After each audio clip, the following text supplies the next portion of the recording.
This is the story of a man's search into the unknown. The man's name, Tom Massie.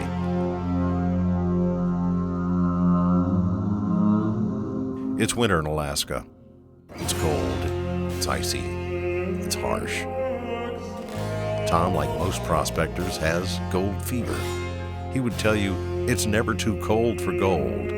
To understand Tom, we must first define what gold fever is. I better go warm up before my head freezes out here. This time of year, you don't have to worry about no grizzly bears. You don't worry about no people. You don't worry about nothing. The only thing you got to worry about is that cold fear that follows and finds you, and the silence that can bludgeon you dumb. Is it an illness or a cure? Punishment or a blessing? A passion or obsession? Every step is a struggle. Those material's looking good, though. It's looking good. Just leave me. Go and save yourself. Save yourself. Just leave me. This is the story of a man with gold fever.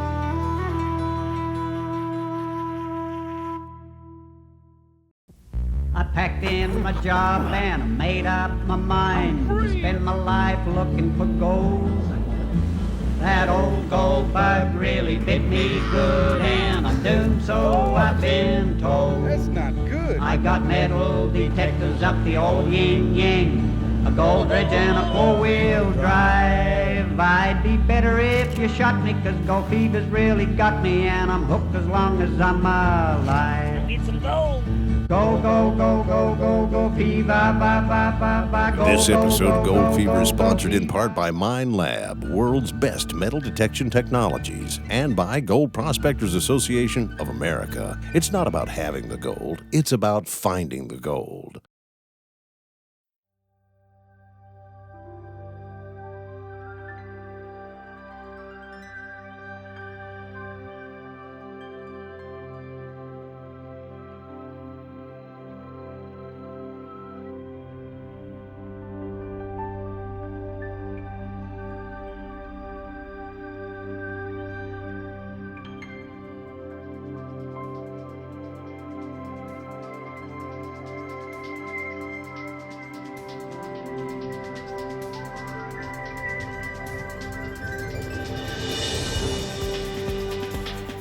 Well, hello, my name is Tom Massie, and welcome to Gold Fever. And we're up here in the great land, way up north in Alaska. And on today's show, we're going out, we're getting some glacier gold. We're also gonna do some dredging. Yes, dredging in the wintertime. And right now, I'm standing on top of the Captain Cook Hotel. This used to be owned by Wally Hickel. He passed away not too long ago, our former governor up here in Alaska. And I'm downtown Anchorage, or what I like to call the big village up here. And this is one of the best views in town. You can see all over the place from up here, up and around the mountains, all over town. And you could look across over here, you can see the Cook Inlet coming in. This is a really cool hotel that you got here, the Captain Cook Hotel, and it's a tribute to Captain Cook. It's a real fun place to stay when you come up here and visit up here in Alaska, the Captain Cook Hotel. But I'm looking off over here at the Cook Inlet. Well, that's quite a view out there. You know, you got the big city right here, the big village and all the people. And you look out here just across the other side of Cook Inlet, and that's just a vast expanse of wide openness, wilderness beyond wilderness.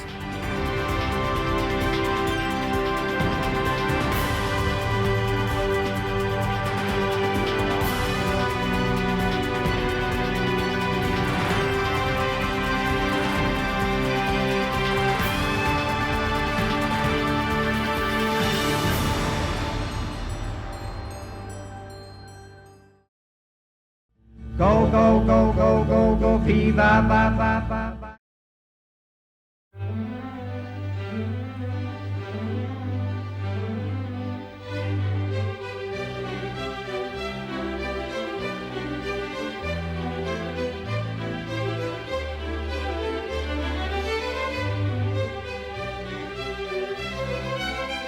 Well, there he is, Captain James Cook.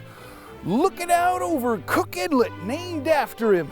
And he sailed up in here 1776, looking for that Northwest Passage over to the Atlantic Ocean. Now, he was up here on his third voyage, and he came up into the Bering Sea, named a lot of the islands and stuff out there. It was all named, Captain Cook was given names around to different places, but he came up into this area right here, and legend has it that he put ashore here. I could just imagine what his ship would look like sailing in here.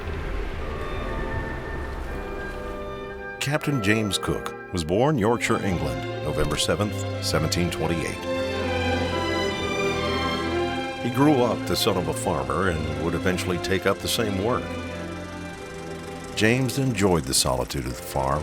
He was a curious boy exploring the hills and pastures of Yorkshire, often by himself, making discoveries and charting the English countryside even as a child.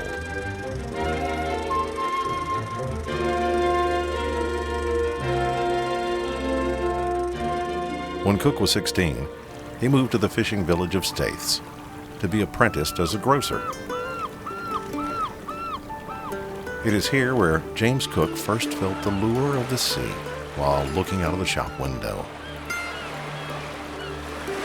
After many years of apprenticing aboard naval trading vessels, Cook entered the Navy in June 1755 and was an instrumental part of Great Britain's success during the 7 Years' War. Cook's aptitude for surveying was put to good use, mapping the jagged coast of Newfoundland in the 1760s. His 5 seasons in Newfoundland produced the first large-scale and accurate maps of the island's coasts. They also gave Cook his mastery of practical surveying and brought him to the attention of the Admiralty and Royal Society at a crucial moment both in his career and in the direction of the British overseas discovery.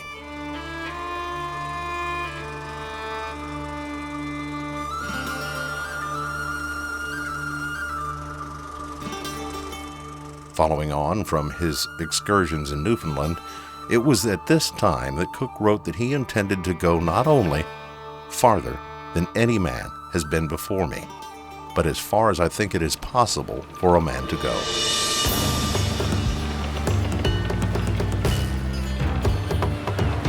In 1766, the Royal Society engaged Cook to travel to the Pacific Ocean to observe and record the transit of Venus across the sun. The expedition sailed from England in 1768, rounded Cape Horn, and continued westward across the Pacific to arrive in Tahiti on the 13th of April, 1769. Cook later mapped the complete New Zealand coastline. He then sailed west, reaching the southeastern coast of the Australian continent on the 19th of April, 1770.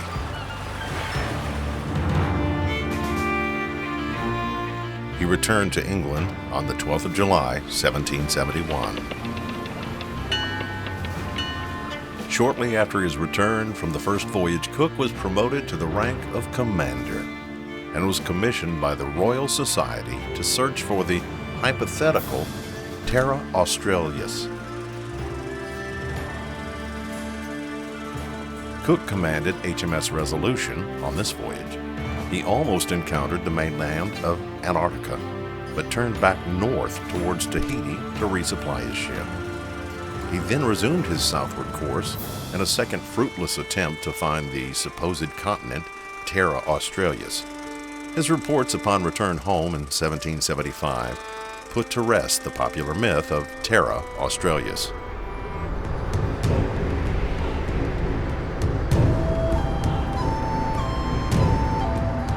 A third voyage was already planned, and Cook volunteered to find the Northwest Passage, a fabled waterway sought by explorers for centuries as a possible trade route. Cook would travel to the Pacific Ocean and hoped to travel east to the Atlantic.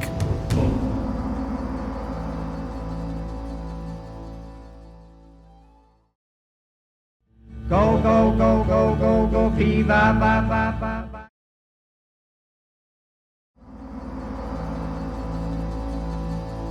Cook was heading into tricky waters politically.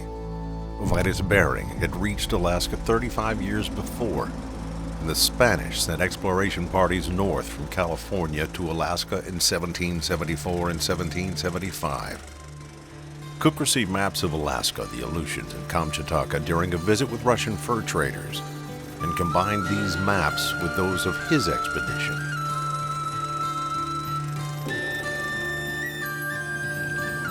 The 462-ton Resolution finally left England on July 12, 1776, 8 days after the Declaration of Independence had been signed on the opposite side of the Atlantic.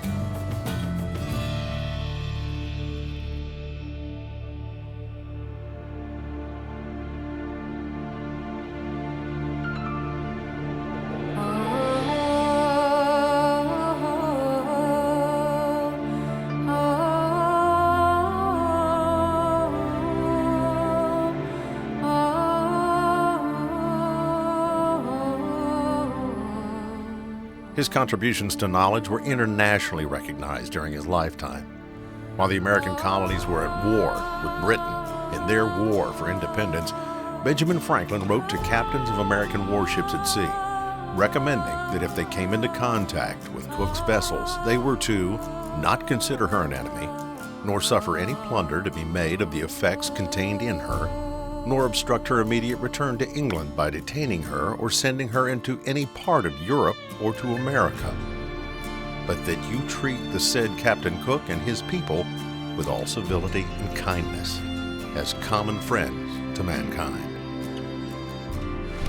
Cook became the first European to visit the Hawaiian Islands in 1778. From the South Pacific, he went northwest to explore the west coast of North America, north of the Spanish settlements in Alta California. Cook explored and mapped the coast all the way to the Bering Strait, on the way identifying what came to be known as Cook Inlet in Alaska. It has been said that in a single visit, Cook charted the majority of the North American Northwest coastline for the first time, determined the extent of Alaska, and closed the gaps in Russia. He came up in here 1776, and I'm thinking, where did he put ashore in here? You got Ship Creek over here, and you got this area right out here where you got these mud flats coming out from the glaciers that came down through here, and he would have to lighterage his stuff. No matter where he put in here, he'd have to lighterage stuff across these mud flats and come in here and get some fresh water and maybe get some game or trade with some of the natives or something up in here, and that's what they did. So when he'd come in here, they'd have to lighterage across here, and maybe while they were lighteraging across all those mud flats, somebody slipped and one of their knives fell out, or maybe they busted an anchor or something out there. So maybe there's some old treasure artifacts from Captain Cook laying right out there. I'm gonna fire up my metal detector and go down there and see if I can't swing on some of that stuff and find me a Captain Cook artifact. Let's go try.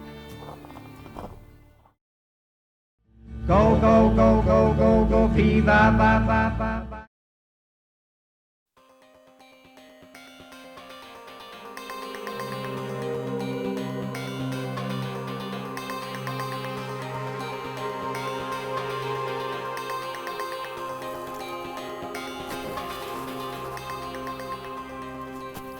Ooh, bad spot here. Don't want to go here.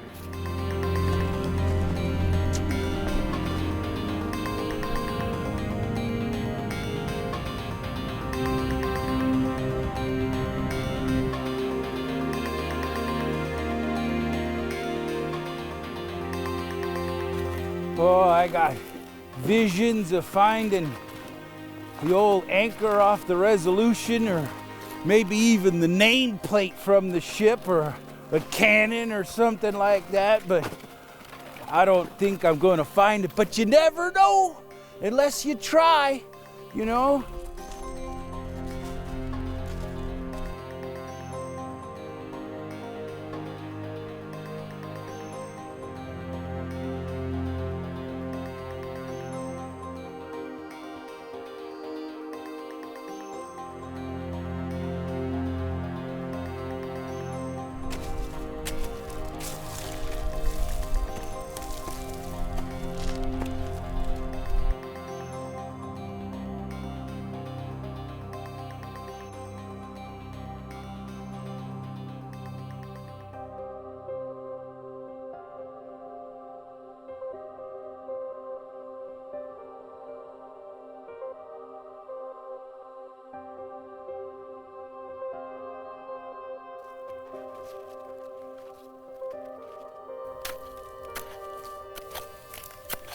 That's just ice going down.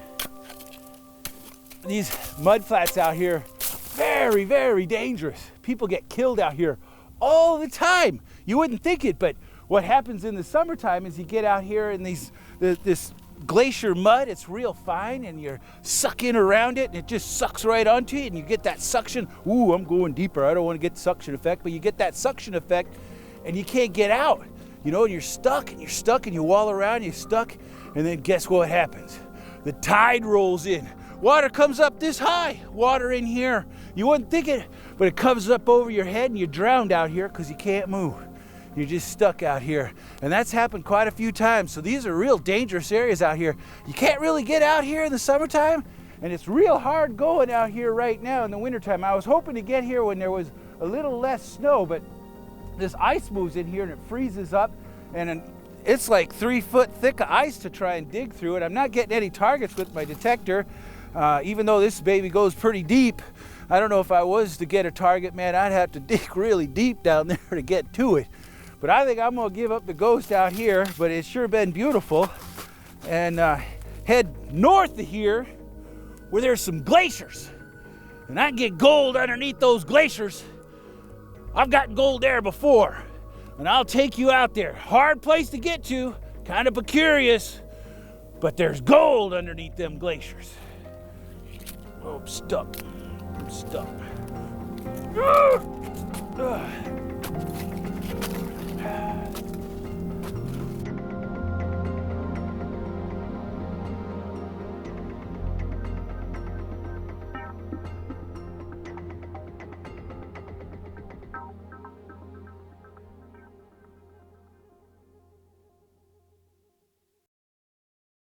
Go, go, go, go, go, go, fever, ba, ba, ba, ba.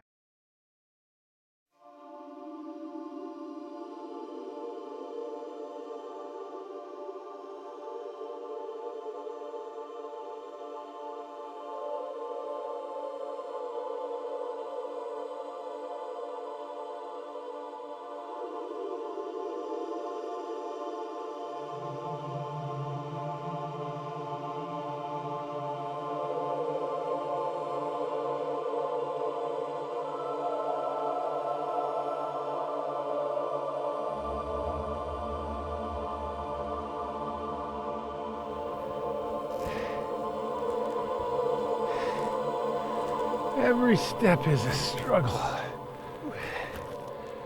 This is hard going out here. Snow's deep, you wouldn't even know it. I got snowshoes on, hard to even see them. But this is where we've been trying to get to, right over here. Big old glacier ice cave. And this is a glacier valley going up through here.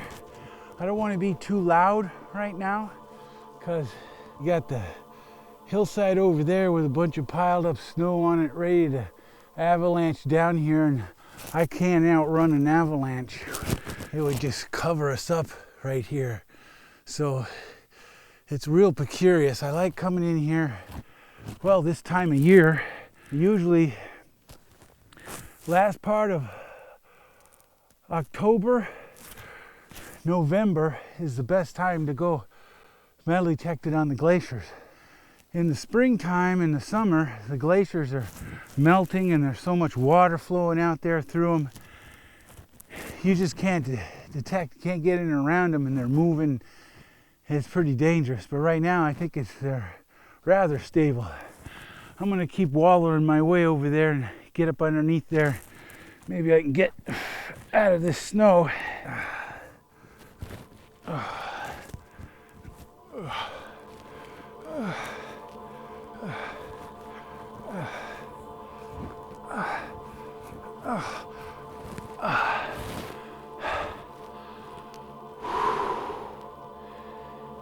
There it is.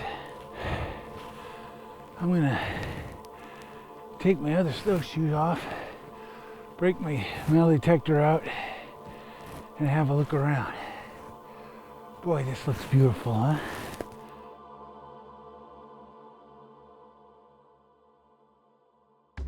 Move.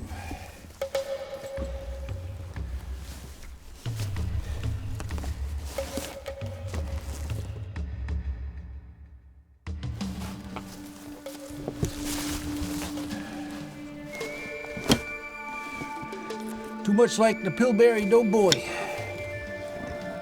Suck it in.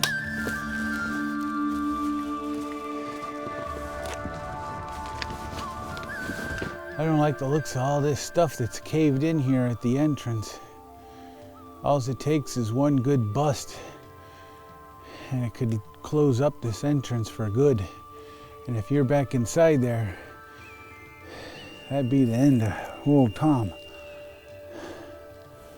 I don't like going underneath here. But if you're gonna find the gold,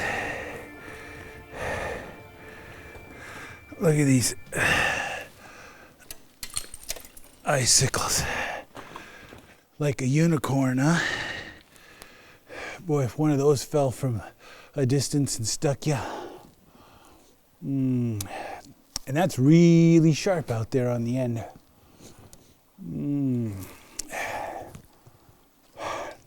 Cold. Hey! Yeah.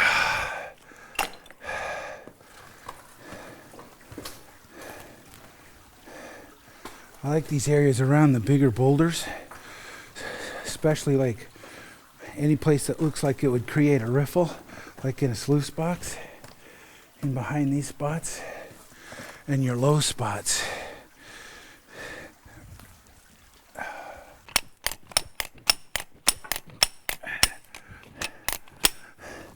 This ground's super frozen. It's about 2 degrees, 2 out here. And use this slide hammer to bust up through it.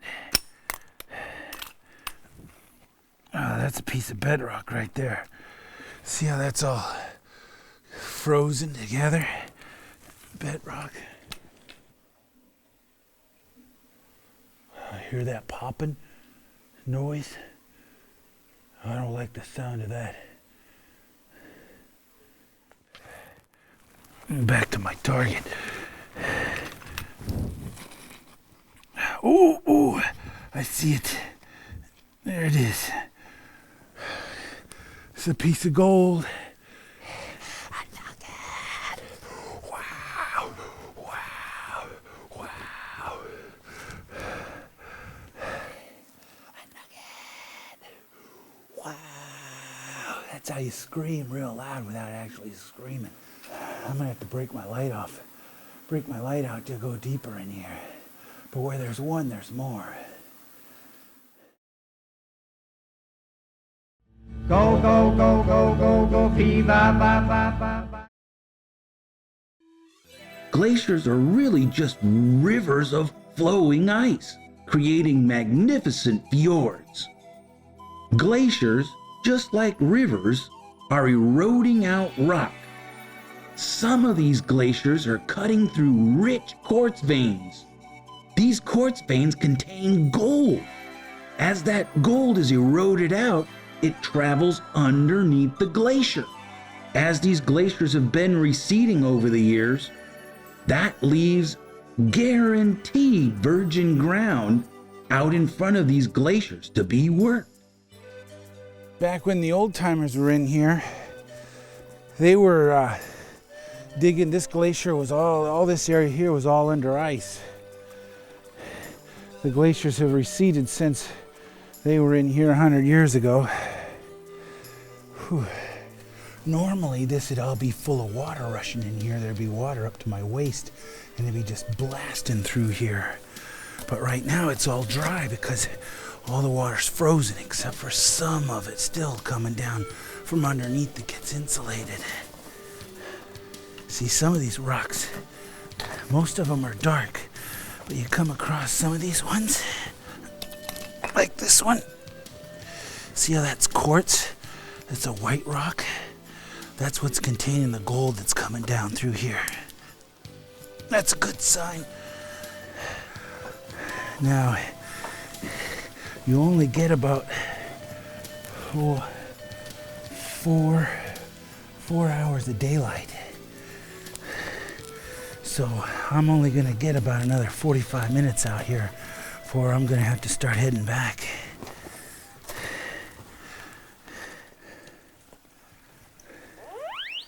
Ooh, hear that? It's another target.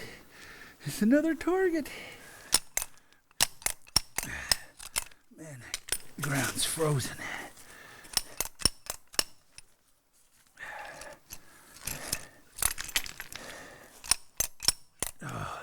Oh, I see it.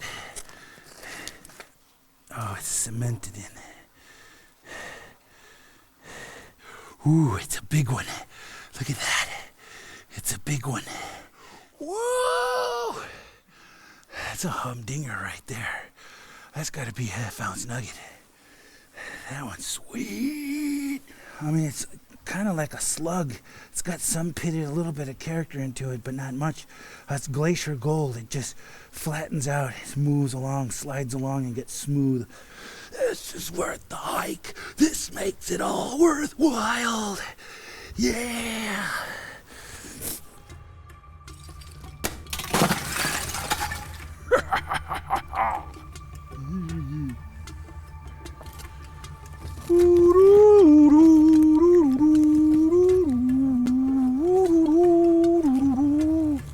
Like a flute. This is dangerous underneath here. This could just give way and crush me like an ant. I think I'm gonna take my 2 nuggets and call it good.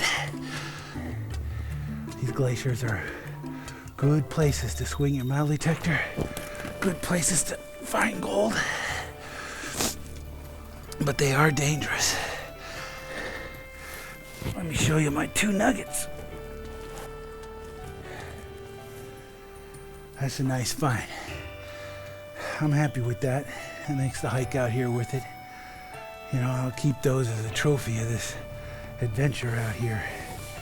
This was some kind of adventure. Ooh, my hand's getting cold. I don't want to drop them. I guess if I drop them, I can find them again. That's got to be an ounce of gold right there. You know, and a couple $1,000s an ounce. You could probably get $3,000-$4,000, maybe even more than that. You make jewelry out of that stuff. That makes it not so bad. Oh, it's enjoyable out here, though. Great outdoors, find a little gold. You know, you get out here this time of year, you don't have to worry about no grizzly bears. You don't worry about no people. You don't worry about nothing. The only thing you got to worry about is that cold fear that follows and finds you, and the silence that can bludgeon you dumb. Gold! I struck gold, I tell ya! You know, you get out to places like this, the best thing to do is use your head, you know. Think about what you're going to need before you go out, and bring the proper gear. That's where a lot of people get out here and they get messed up because they don't have the proper gear. They don't have, you know, the proper shoes or the proper clothes. And man, things can turn south when you get in the cold weather in an awful hurry. There's a guy out here not too long ago that was a runner, and man, he was out here, he frostbit both his feet off. He was a star runner for the university, and he had to get both his feet lopped off because of frostbite. I've been out here before and got frostbite on my hands, and it's not a fun thing. It's pretty rough. And going back underneath these glaciers, back in some of these places I go, not a good idea. I've never been really accused of being too smart, but there is gold back up underneath there, and it's a place that's hard to get to, a little bit dangerous. You roll the dice when you're back up underneath there, but that's the spice of life, you know. If they make everything too doggone safe, and, you know, takes the fun out of living. And, you know, it's a lot of fun out here, but you gotta use your noggin, and I recommend you think about things before you rush into them. And that's my little tidbit of advice.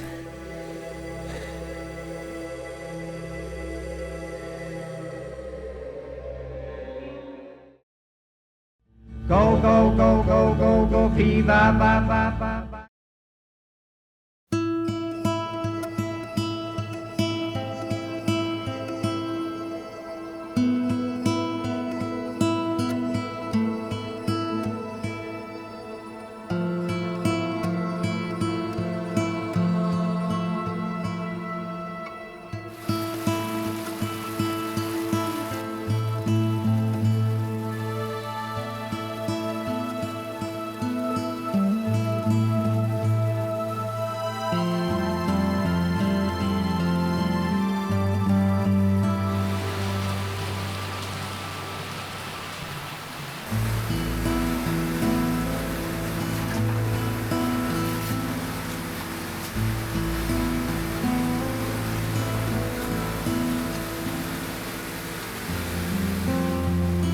This is a culvert, obvious to see, but this is a really good gold creek, and 100 years ago, the miners were up the creek here digging away, and they pulled out a lot of gold out of this little creek. This is a rich little creek up here.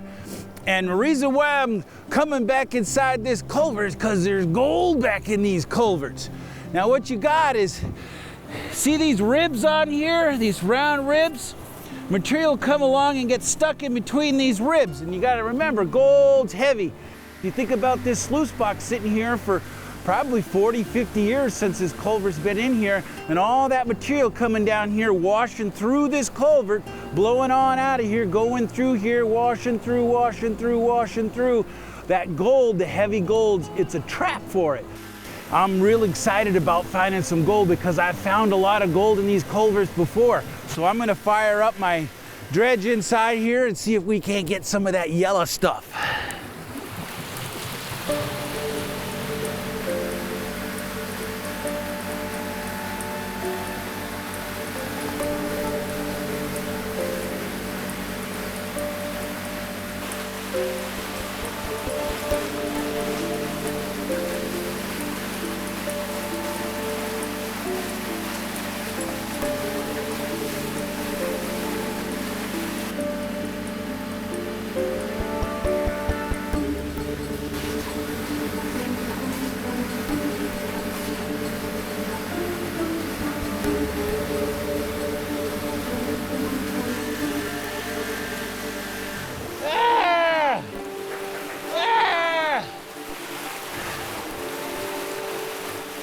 Ooh, it's kind of asphyxiated me in there.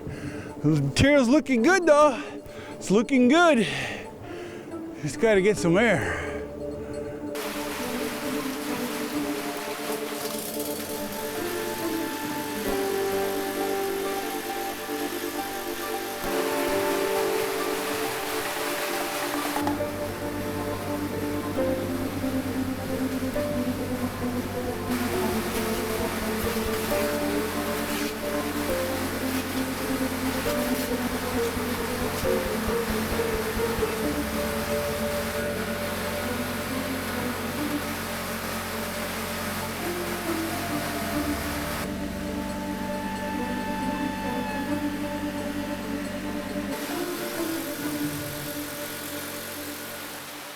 Foot valve is stuck under the ice.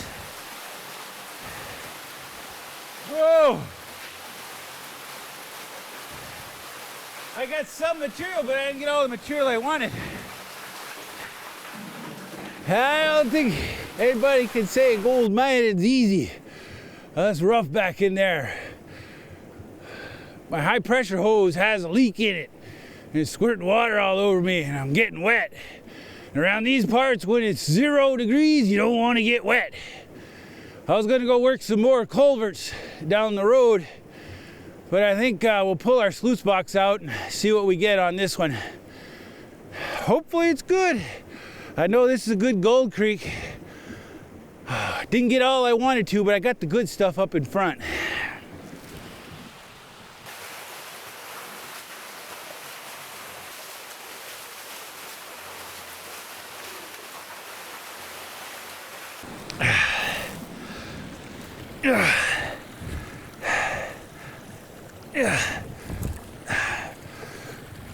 That's the nice thing about these little dredges is you can just pull the sluice box off. Whoa! Whew! Let's take a look-see.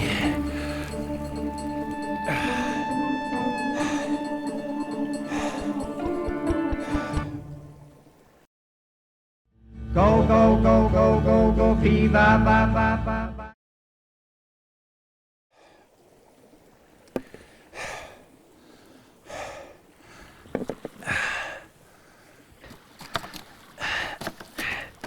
Look at the gold. Look at the gold. Chunky stuff too. Look at that. Chunky stuff. Look at it all. It's all underneath here. Well, I'm gonna clean this up, dump it in the pan. Not a lot of material, just a lot of gold.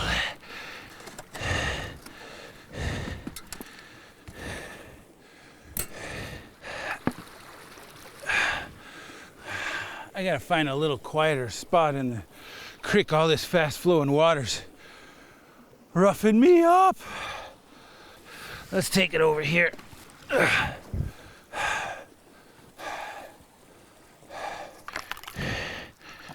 It's all frozen there.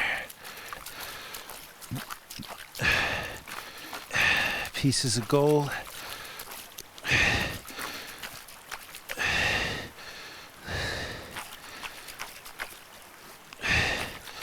It just turns to ice. It doesn't splash, it just ices up.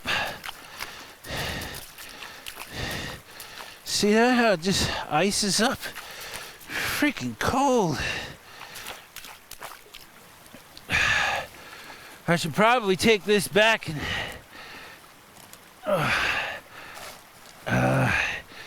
see there, look at the gold on there. Oh, look how it sticks on there. See all that gold? It's frozen gold. Frozen.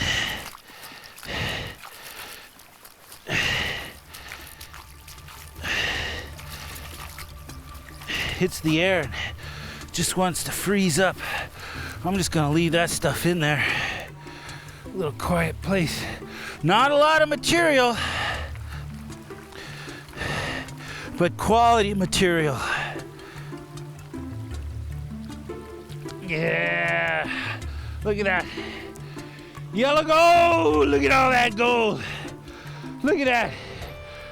Not very much material, but you don't need a whole lot of material because gold's twice as heavy as lead. It's so heavy, it pockets itself up into specific locations just like this one. And all you gotta do is, oh, I got guck on me, but you just gotta sniff them out. You gotta sniff them out. And once you get that gold fever, it gets to rolling around in your head. You got to thinking about these, and there's many more culverts all across the country where these ribs in there are collecting up this kind of gold. Now there's a couple of pennyweights of gold there. That's not too shabby right there. I mean, it's hard down underneath there. My back's aching and I'm choked up from the carbon monoxide. Got a little bit of the carbon monoxide headache going on. You get that, you get the brain pain from the carbon monoxide, but the gold, it gives you that good feeling. It makes it all worthwhile. And you can see this stuff's kind of chunky. You can see it's all the same color. It's all coming from this same creek running down through here. And man, they got billions, maybe not billions, but millions of dollars up this creek farther up. But they didn't get this gold right there. Culvert gold. It's another good way of getting gold. I better go warm up before my head freezes out here. I can't breathe. I can't breathe. That's how people commit suicide, sucking on those exhaust hoses. I don't want to do that quite yet. I still got more stuff to do. I got more gold to find. There's more gold out there. Whew. You ever notice how sometimes it's exciting thinking about doing something? Then when you're doing it, it's kind of rough. But then you get done doing it, you got a little reward. It was a lot of fun looking back on it. I guess that's the spice of life. That's what good memories are made of. Soaking in a hot tub or getting warm by the fire. They're sure a lot more enjoyable after being out here freezing your butt off.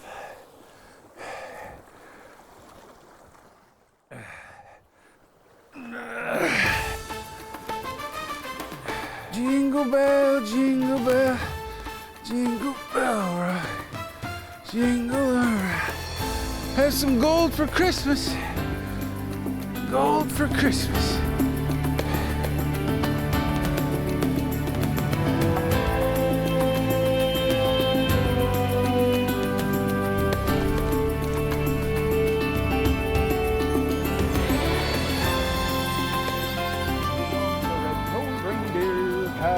shiny nose, and if you ever saw it, you would even say it glows. Like a light bulb. So this is what they call the big village, huh? The biggest village in Alaska. Yeah. Well, folks, we're about out of time on today's show. This is my wife, Cindy, and this is her beautiful parka. I wanted to show it off. My mother-in-law made this. Yep, I went to surprise Mom for her 80th birthday and she surprised me instead. She sewed these for us all our lives, but this is the last one she said she'll make. She's in her 90s now. Yeah, that's absolutely gorgeous. That's how Eskimos stay warm, huh? Yep. Good gear. Eskimos. Good gear. It's the trick. Well, we got the gold here that we found, and I'm going to give it to you. Right To there, me? there's an ounce of gold right there. Ooh. That's hard work, but it's worth it. And then right here, this nugget, this is like a half-ounce nugget. That's a nice chunker. There's another pretty good-sized chunk in there, but that's the gold we got. So I was out there digging gold for you. Well, thank you. This is the kind of mining I like to do. Well, you came back safe. That's all that matters. Yeah, well, we made it. But we've had a lot of fun here on the show, folks, and we're glad that you tuned in. And think about getting into prospecting. There's a lot of gold out there to be found. It's a lot of fun going out there looking for it. So we'll see you again for another Gold Fever adventure.